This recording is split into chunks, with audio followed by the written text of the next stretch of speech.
warahmatullahi wabarakatuh. Waalaikumsalam warahmatullahi wabarakatuh. Terima kasih teman-teman yang sudah hadir untuk perkuliahan IPS ini. Jadi di sini kelompok 2 akan presentasi. Kelompok 2 ini terdiri dari Ibu Azizah Firda Nurdiana, Ibu Aisyah Faradila Yasmin, Ibu Roisyatul Iza, Bapak Abdul Muiz, dan saya Arif Bagus Priyanata. Oke, baik. Dengan membahas materi perkembangan IPS di Indonesia. Oke, next.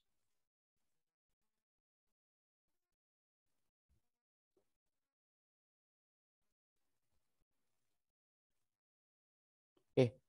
Nah, pokok bahasan yang akan kelompok kami bahas yaitu yang pertama adalah apakah yang dimaksud ilmu pengetahuan sosial, dan yang kedua bagaimana perkembangan IPS di Indonesia. Yang ketiga bagaimana perkembangan pembelajaran disampaikan oleh anggota kelompok 2. Waktu dan tempat dipersilakan.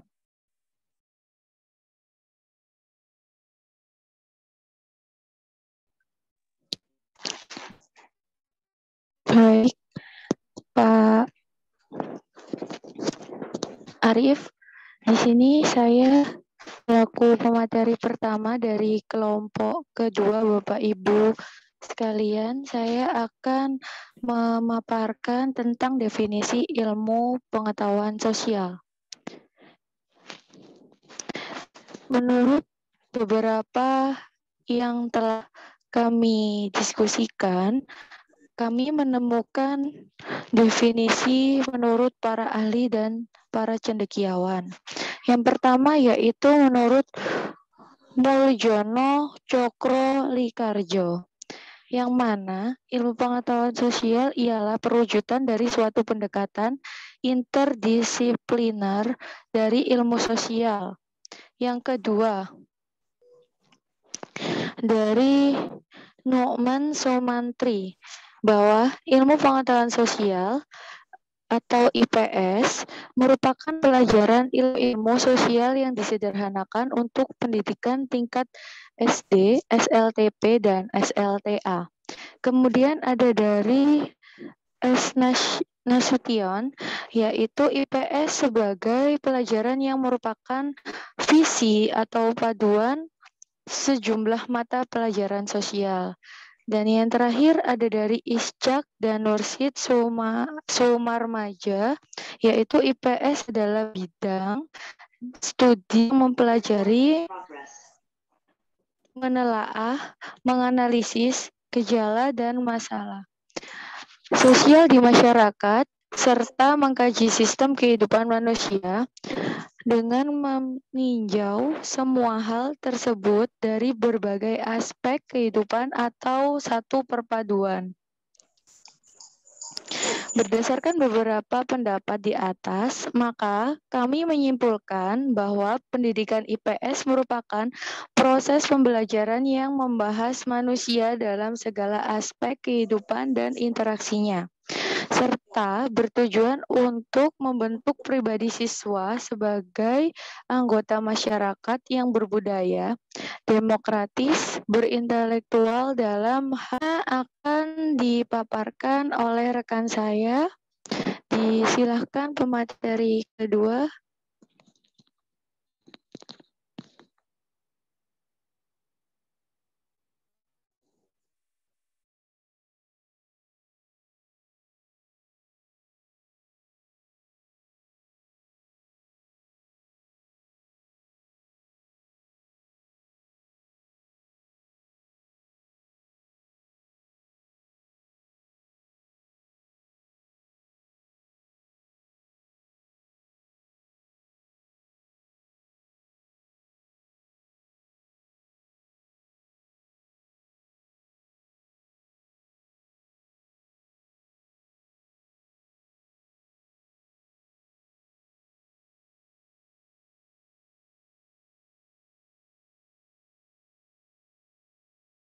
Baik, sepertinya rekan saya ada mengalami sinyal, maka saya akan melanjutkan untuk bab selanjutnya, yaitu ciri dan sifat IPS.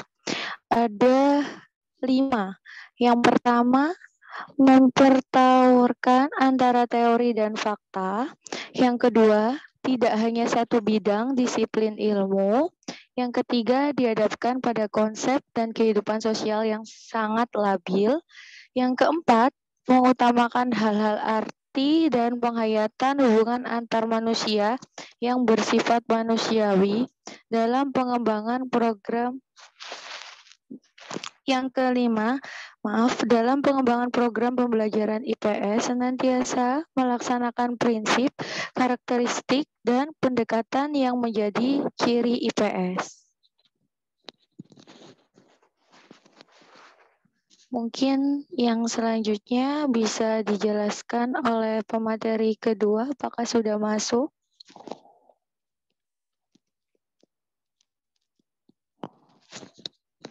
Halo.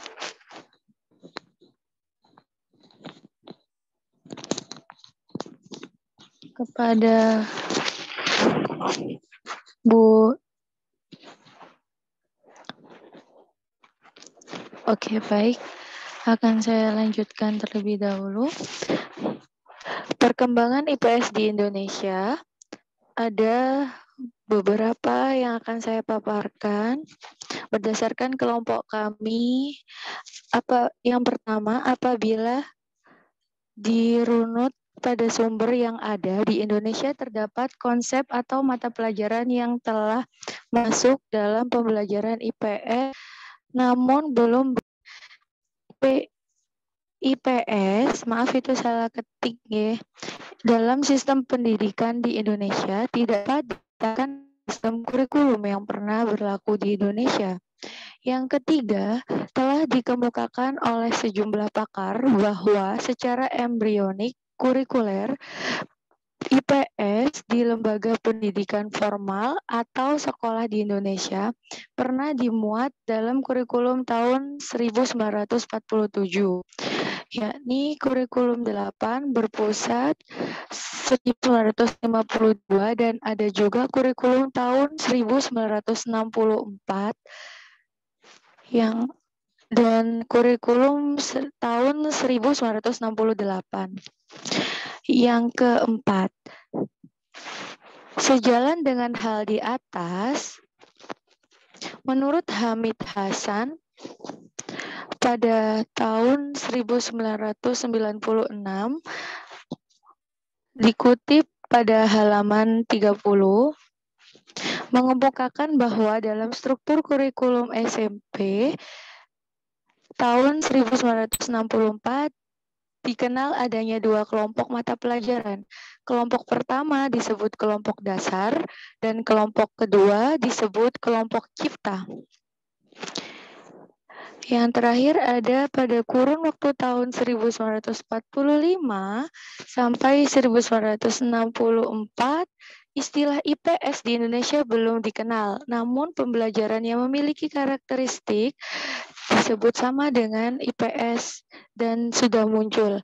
Hal itu bisa dipahami dari adanya mata pelajaran sejarah, geografi, civic, dan koperasi yang disampaikan secara terpisah di sekolah dasar, dan mata pelajaran ekonomi, sosiologi, dan antropologi di sekolah menengah. Menurut Sapria tahun 2017 dikutip pada halaman 41. Next. Pendidikan IPS yang tumbuh di Indonesia tidak terlepas dari situasi kacau, termasuk dalam dunia pendidikan sebagai akibat dari adanya peristiwa G30 SPKI yang akhirnya dapat diatasi dan kemudian lahirlah Orde Baru setelah beberapa waktu dipimpin oleh Orde Lama. Menurut Muhammad Iqbal Birsyada pada tahun 2014 dikutip pada halaman 233. Perkembangan pendidikan IPS secara garis Indonesia dimaknai menjadi yaitu pendidikan IPS untuk perguruan tinggi dan pendidikan IPS untuk sekolah dasar dan menengah. Menurut M. Human Somantri pada tahun 2001, dikutip di halaman 92, pendidikan IPS untuk sekolah dasar dan menengah diartikan sebagai penyederhanaan atau adaptasi dari disiplin ilmu sosial dan humaniora, serta kegiatan dasar manusia yang diorganisasikan dan disajikan secara ilmiah dan pedagogis, psikologis untuk tujuan pendidikan. Istilah IPS pertama kali muncul dalam seminar nasional mengenai civic education pada tahun 1972 di Tawangmangu, Solo, Jawa Tengah. Dalam laporan seminar tersebut, dapat disimpulkan 3 istilah yang digunakan secara bertukar pada, yaitu pengetahuan sosial, studi sosial, dan ilmu pengetahuan sosial. Di kewarganegaraan menurut kurikulum sampai dengan tahun 1968. Setelah itu, pengajaran PS dan PMP dalam kurikulum tahun 1975 dan 1984 pada akhirnya muncullah mata pelajaran pendidikan Pancasila atau disingkat dengan PPKN dan pengajaran IPS terpadu di sekolah dasar. Berikut ini penjelasan pada tiap kurikulum yang berlaku. Next.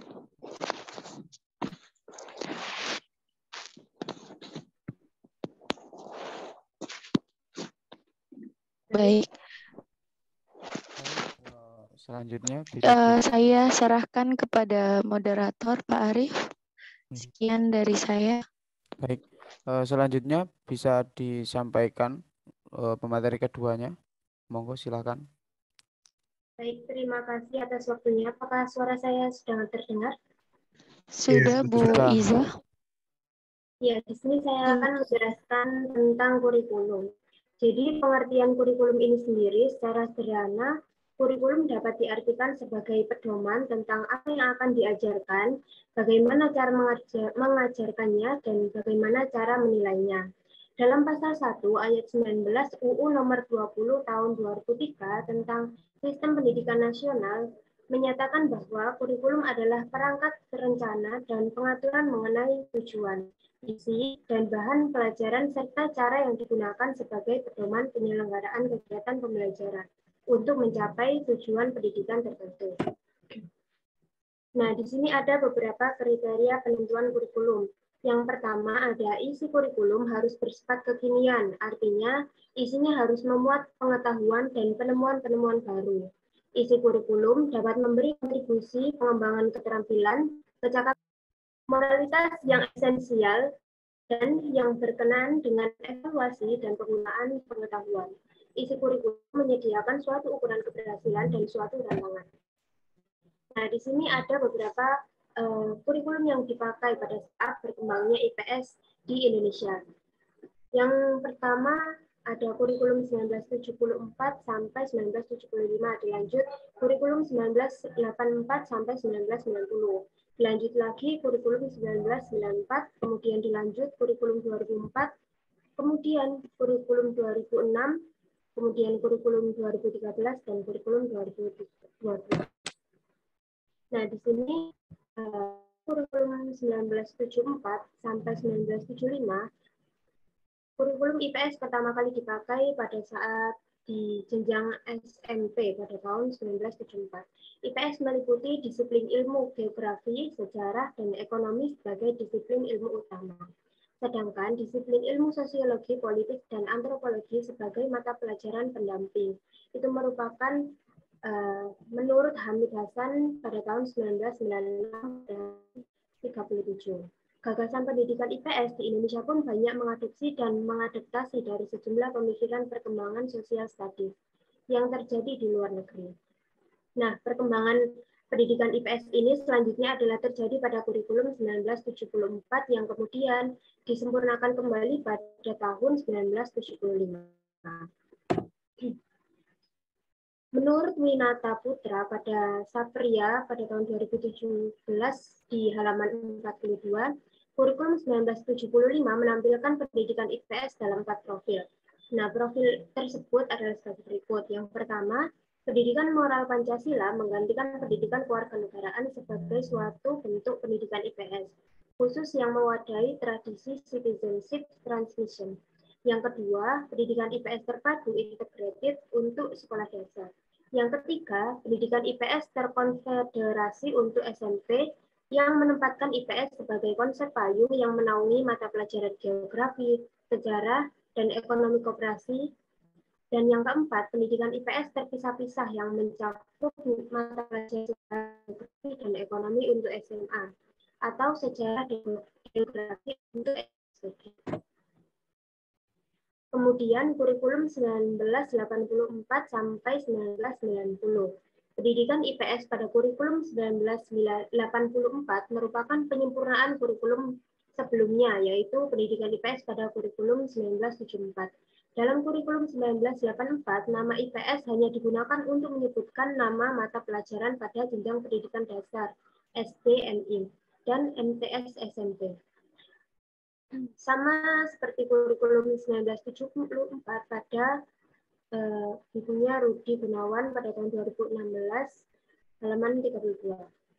Kemudian berbeda dengan pendidikan IPS pada tataran sekolah menengah atas atau SMA, yang sudah menggunakan disiplin ilmu itu sebagai penamaan mata pelajaran yang berdiri sendiri. Kemudian, konsep IPS dalam kurikulum berkembang sampai dengan tahun 1990-an. Perkembangan pendidikan IPS pada tahun 1990-an mempunyai dua konsep, yakni IPS yang diajarkan dalam atau citizenship transmission dalam bentuk mata pelajaran pendidikan Pancasila kewarganegaraan dan sejarah nasional. Yang kedua, pendidikan IPS yang diajarkan dalam tradisi social science dalam bentuk pendidikan IPS terpisah dari SMU yang terkonfederasi dari SLTP dan yang terintegrasi di SD. Kemudian kurikulum 1994. Pendidikan IPS pada kurikulum 1994 mengalami perubahan akibat diberlakunya Undang-Undang Sisdiknas Nomor 2 Tahun 1989. Dalam undang-undang ini dilakukan pengkajian tentang mata pelajaran IPS, terutama pada perubahan mata pelajaran pendidikan moral Pancasila atau yang biasa disebut PMP menjadi pendidikan Pancasila dan kewarganegaraan atau PPKN. Nah, selanjutnya kurikulum 1994. Selain itu, pada kurikulum ini disusun konten pendidikan IPS yang menurut Sapria pada tahun 2017 halaman 43 memiliki karakteristik sebagai berikut. Mata pelajaran IPS untuk SD masih tetap menggunakan pendekatan terpadu atau integrated dan berlaku untuk kelas 3 sampai dengan 6. Sedangkan untuk kelas 1 dan 2 tidak secara eksplisit mata pelajaran yang berdiri sendiri. Mata pelajaran dibagi atas dua bagian, yakni materi sejarah dan materi pengetahuan sosial. Yang kedua, mata pelajaran IPS mengalami perubahan pendekatan, artinya masih bersifat terkonfederasi atau correlated, yang mencakup geografi, sejarah, dan ekonomi koperasi. Yang ketiga, mata pelajaran IPS untuk SMA menggunakan pendekatan terpisah-pisah atau separated atas mata pelajaran sejarah nasional dan sejarah umum. Merujuk pada pendapat di atas dapat memberikan gambaran bahwa pendidikan IPS pada kurikulum 1994 didesain berbeda antara jenjang SD, SMP, dan SMA. Meski demikian, kalau dicermati, konten materi yang disampaikan untuk jenjang SD dan SMP di mana pendekatan yang digunakan adalah integrasi, namun masih nampak pemisahan materi IPS dalam kurikulum. Artinya, pendidikan IPS sepenuhnya diberikan secara terpadu, sedangkan untuk jenjang SMA tetap diberikan secara terpisah. Selanjutnya, di sini ada kurikulum 2004 yang akan disampaikan oleh pemateri selanjutnya.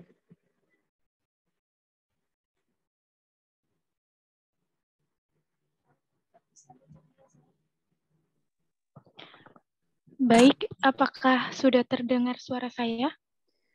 Sudah Bu Ya, Bu. Aisyah. Bu. Saya lanjutkan.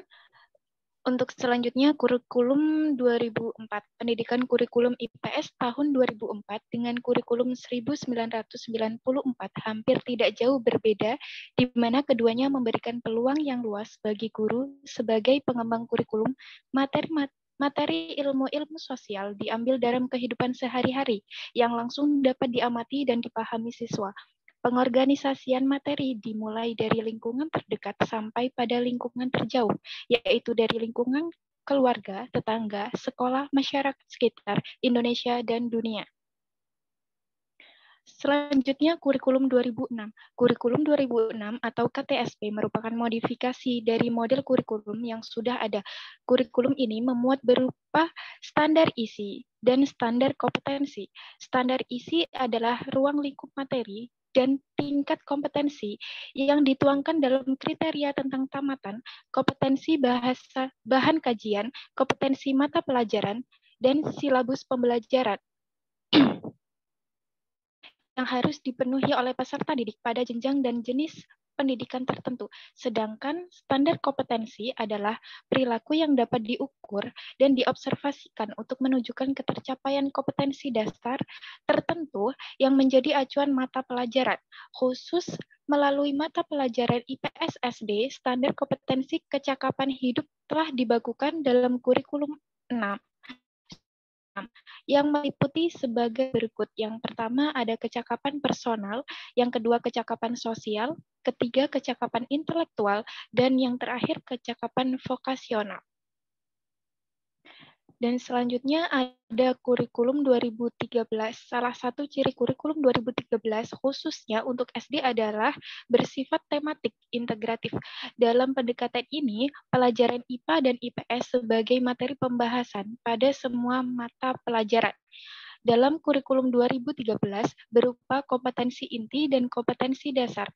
Kompetensi inti dirancang dalam 4 kelompok yang saling terkait, yaitu berkenaan dengan sikap keagamaan, sikap sosial, pengetahuan, dan penerapan pengetahuan. Sedangkan kompetensi dasar adalah konten atau kompetensi yang terdiri atas sikap, keterampilan, dan pengetahuan yang bersumber pada kompetensi inti yang harus dikuasai peserta didik.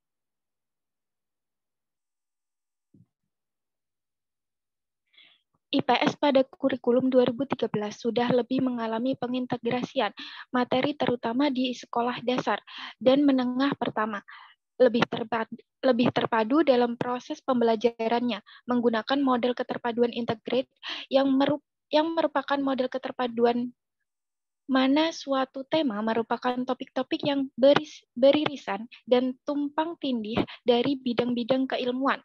Sedangkan di jenjang sekolah menengah atas atau SMA, materi pendidikan IPS masih tetap disampaikan secara terpisah atau secara parsial, yang salah satu tujuannya adalah untuk mempersiapkan dan membekali peserta didik ke jenjang berikutnya, yaitu perguruan tinggi. Selanjutnya akan disampaikan oleh pemateri selanjutnya, yaitu Pak Muiz. Oke, terima kasih waktunya. Mohon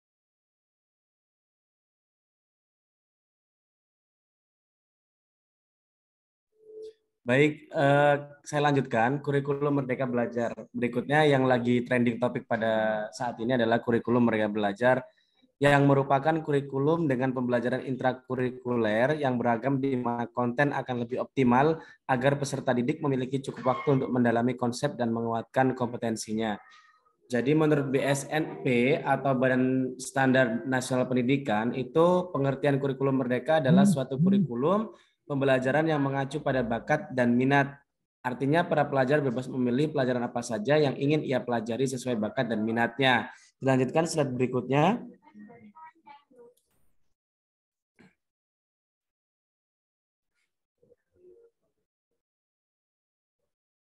Baik, penerapan kurikulum ini memiliki perbedaan pada masing-masing jenjang. Yang pertama, jenjang tingkat SD, ada beberapa perbedaan dalam hal mata pelajaran, diantaranya penggabungan mata pelajaran IPA dan mata pelajaran IPS yang menjadi nama IPAS. Seperti yang telah kita dengarkan pada waktu lalu, banyak sekali yang bertanya tentang IPA dan IPS ini yang digabungkan menjadi IPAS.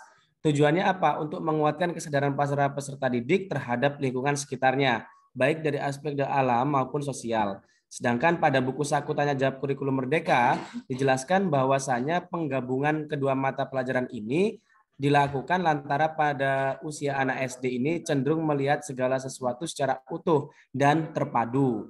Selain itu, mereka masih dalam tahap berpikir konkret atau sederhana, holistik dan komprehensif, namun tidak detail. Jadi penggabungan pelajaran IPA dan IPS ini diharapkan dapat memicu anak untuk dapat mengelola semua yang ada dalam kurikulum ataupun pembelajaran yang ada di dalam kelasnya. Berikutnya,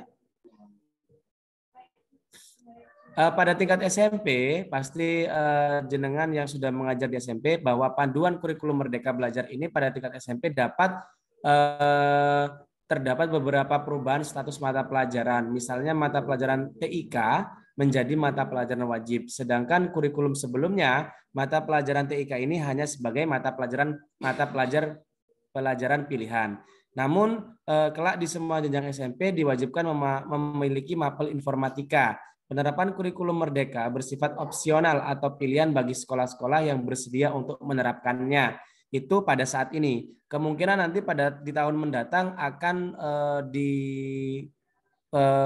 diterapkan secara serentak kalau memang menterinya tidak ganti. Kurikulum Merdeka diterapkan secara opsional lantaran penerapan secara nasional ini akan dilaksanakan pada 2024. Kurang 2 tahun lagi kita insya Allah akan melaksanakan semua secara serentak. Berikutnya, pada tingkat SMA, penggunaan kurikulum Merdeka ini memungkinkan para siswa tidak lagi dibedakan dengan berbagai peminatan seperti IPA, IPS, maupun bahasa. Tingkat SMA, model pembelajaran akan dibuat menjadi lebih sederhana, yaitu 70% mata pelajaran kejuruan dan 30% mata pelajaran umum. Selain tersebut, pada akhir masa pendidikan nanti, para siswa diharapkan dapat menyelesaikan suatu esai ilmiah. Hal ini bertujuan untuk mengasah kemampuan para siswanya sehingga dapat berpikir kritis, ilmiah, dan juga analitis. Sedangkan pada PT, kurikulum Merdeka Belajar pada perguruan tinggi dapat diterapkan dalam program Kampus Merdeka. Dalam program ini, mahasiswa diberi kesempatan untuk mempelajari sesuatu di luar program studi yang ditempuhnya. Hal ini dapat dilakukan beberapa cara seperti praktik kerja, pertukaran mahasiswa, penelitian, proyek, independen, wirausaha, menjadi asisten pengajar, juga kuliah kerja nyata atau KKN tematik untuk membangun desa. Yang saat ini banyak sekali beberapa yang sudah diimplementasikan oleh beberapa perguruan tinggi. Dilanjutkan berikutnya. Baik, perkembangan pembelajaran IPS di SD atau MI itu berdasarkan Permendiknas nomor 22 tahun 2006 bahwasanya orientasi utama pelaksanaan pendidikan IPS di SD atau MI adalah dengan yang pertama mengenal konsep-konsep yang berkaitan dengan kehidupan masyarakat dan lingkungan. Yang kedua, memiliki kemampuan dasar untuk berpikir logis dan kritis, rasa ingin tahu, inquiry, memecahkan masalah, dan keterampilan dalam kehidupan sosialnya. Yang ketiga, memiliki komitmen dan kesadaran terhadap nilai-nilai sosial dan kemanusiaan. Dan yang keempat, memiliki kemampuan berkomunikasi, bekerja sama, dan berkompetisi dalam masyarakat yang majemuk di tingkat lokal, nasional, dan juga global. Dilanjutkan, berikutnya. Sampai di sana, mungkin dari rekan-rekan sekalian ada pertanyaan yang akan dibantu oleh moderator kita. Terima kasih. Baik, terima kasih untuk teman-teman kelompok 2. Mungkin dari teman-teman yang ada di Zoom meeting ini ada pertanyaan atau mungkin nanti yang sinyalnya jelek silakan ada di kolom chat juga tidak apa-apa. Ya, silakan.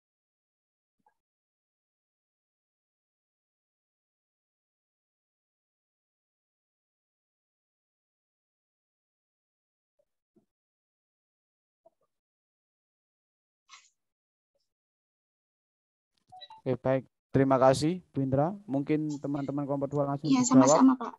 Ya, baik. Atau bagaimana? Apa ditampung dulu semua pertanyaannya?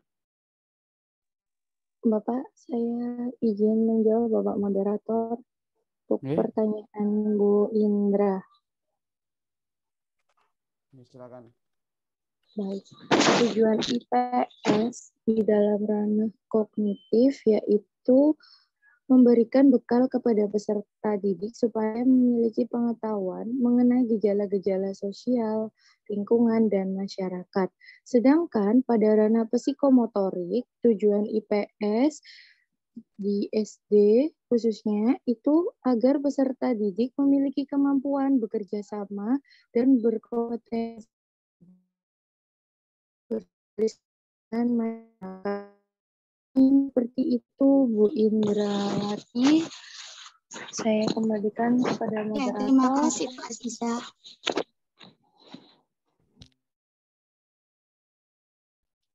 Baik, yang selanjutnya silakan.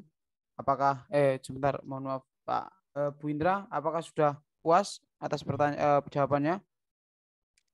Ya, Pak, sudah. Terima kasih. Oke, baik, terima kasih. Selanjutnya Pak Billy, silakan. Baik, terima kasih waktunya. Saya izin bertanya. Tadi kelompok 1, kelompok 2 sudah menjelaskan mengenai hakikat dari IPS dan perkembangan kurikulum IPS di Indonesia. Nah, yang saya tanyakan itu apakah ada perbedaan, Pak? Pada minggu yang lalu, pada awal perkuliahan kan kita sempat menyinggung adanya istilah social science.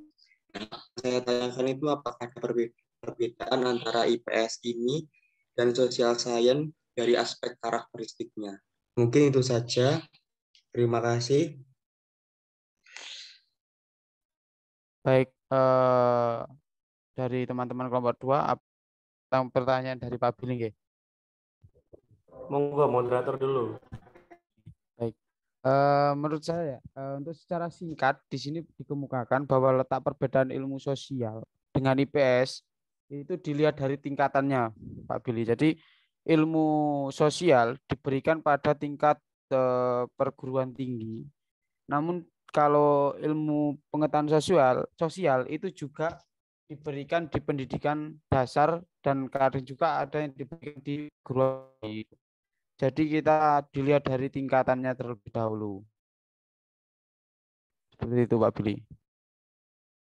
Bagaimana? Ingin menyangga lagi? Silakan. Biar ada menurut diskusi. Kelompok 1 ini perbedaannya karakteristik antara IPS dan social science itu dilihat dari tingkatannya ya, tingkatan jenjang pendidikannya gitu. Pendidikan. Ya. Baik, terima kasih atas jawabannya. Sudah cukup. Sudah cukup, tidak ada sanggahan Pak Billy. Sudah. Kalau menurut kelompok 1 berpacu pada tingkatan juga nggak apa-apa. Ya. Nanti sudah diluruskan sama Pak Jeki. Oh, okay. Baik. Atau mungkin teman-teman dari kelompok 2 menanggapi lagi tentang pertanyaan Pak Billy. Baik Pak Arif, mohon izin masuk. Oke, silakan Bu. Baik, saya akan menanggapi perbedaan antara materi kelompok 1 kemarin dengan IPS ya.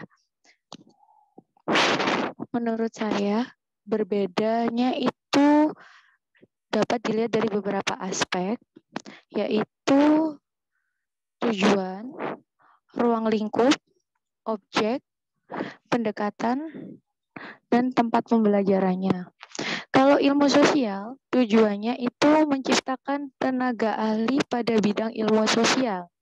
Sedangkan pada IPS, itu untuk membentuk warga negara yang berkemampuan sosial dan diyakini akan kehidupannya sendiri di tengah-tengah kekuatan fisik.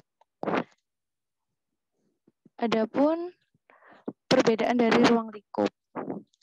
Kalau di ilmu sosial, aspeknya meliputi kehidupan manusia sebagai anggota masyarakat. Sedangkan di IPS juga sama, namun lebih ke masyarakat yang pendidikan. Bidangnya maksudnya, bidang pendidikannya.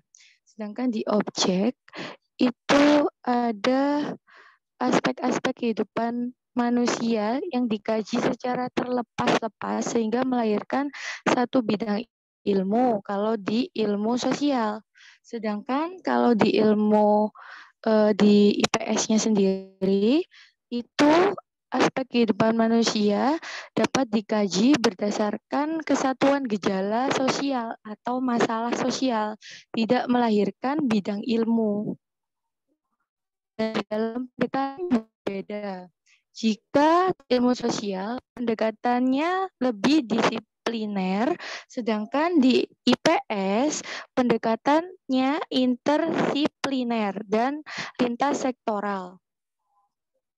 Kemudian di tempat pembelajarannya pun berbeda. Biasanya kalau ilmu sosial digunakan di tingkat perguruan tinggi, sedangkan di IPS untuk sekolah dasar sampai sekolah menengah atas.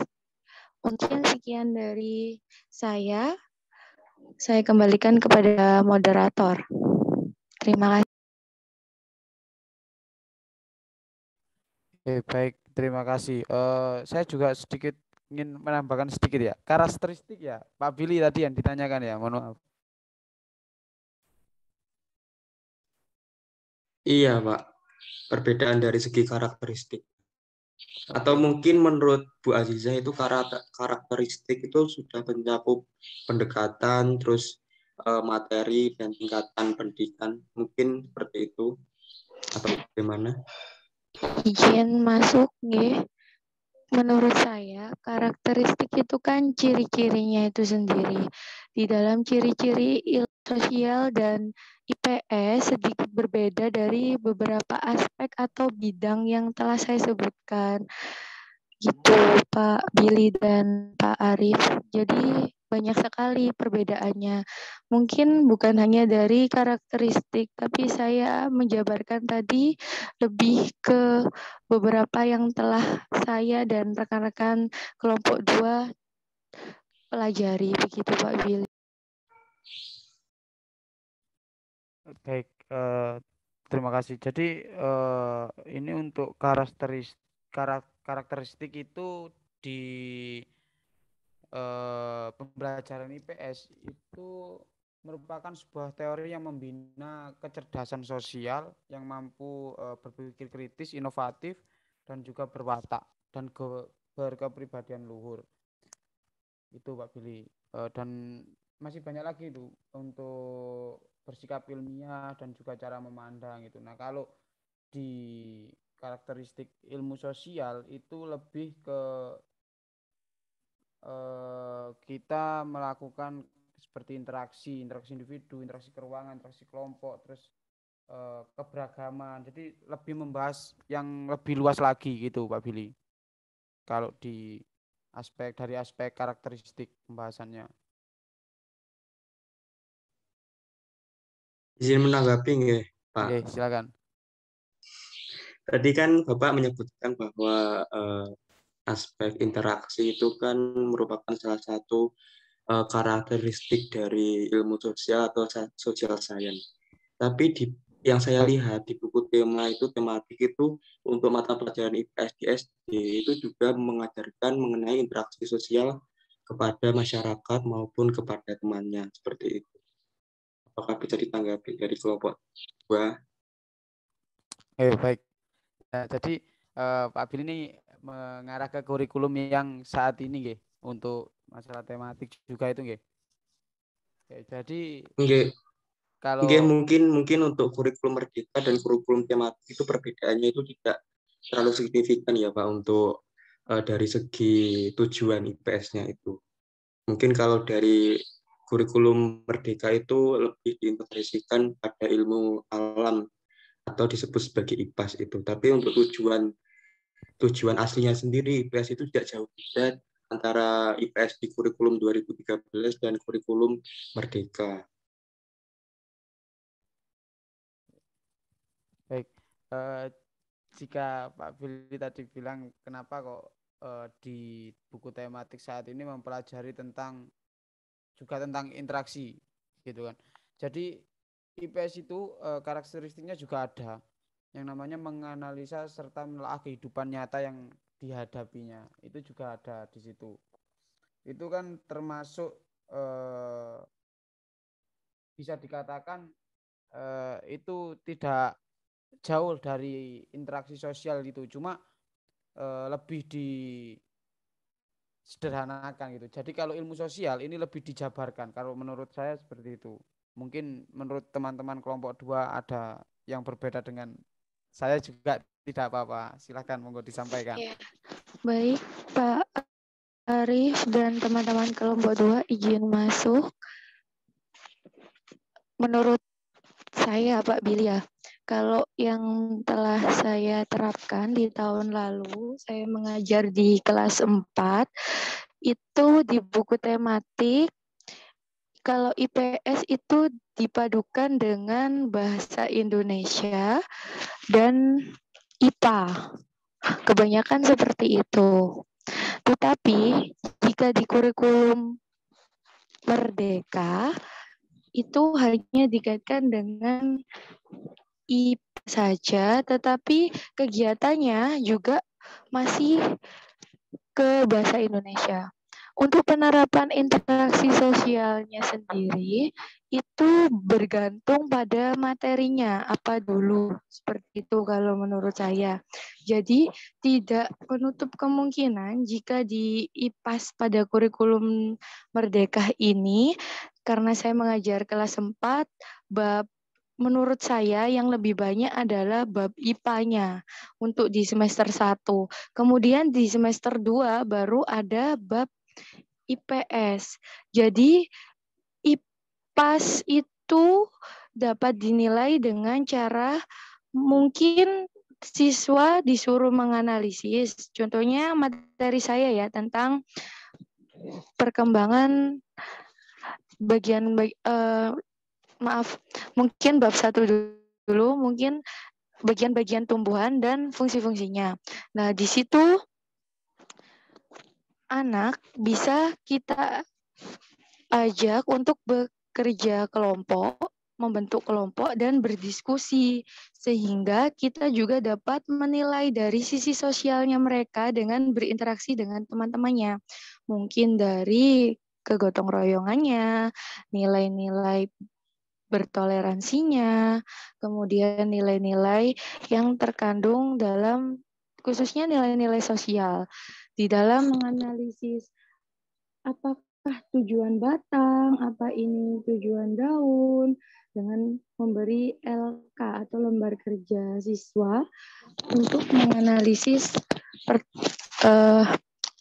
bagian-bagian tumbuhan itu sendiri. Tetapi berbeda dengan di kurikulum 2013. Kalau di kurikulum 2013 lebih singkat dan ringkas. Contohnya misalkan di kelas 4 itu ada ini yang sumber daya alam yang mana itu dapat diperbarui atau yang tidak dapat diperbarui. Nah, di situ anak kebanyakan hanya LK-nya individu. Kalau LK kelompoknya itu lebih banyak di bahasa Indonesianya, Pak Billy, seperti itu. Kalau yang saya terapkan di tahun kemarin untuk kurikulum 2013. Tetapi ada satu materi di keragaman budaya itu bisa dibuat kelompok.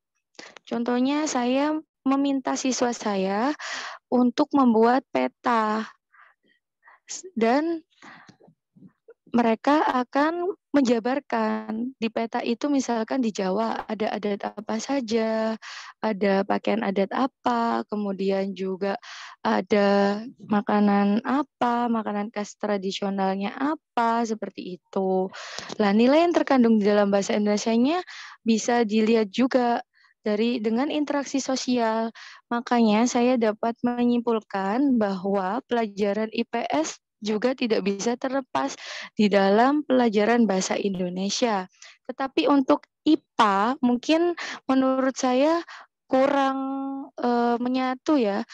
Mungkin menyatunya karena lingkungan dan alamnya itu. Tetapi kalau pada dasarnya itu ada beberapa perbedaan. Jika di IPA itu membahasnya tentang bagian-bagian tumbuhan tadi itu apa aja. Kalau mungkin lebih ke lingkungan. Mungkin ada saya kembali ke moderator. Mungkin ada teman-teman yang lain ingin menanggapi. Sekian bisa terima.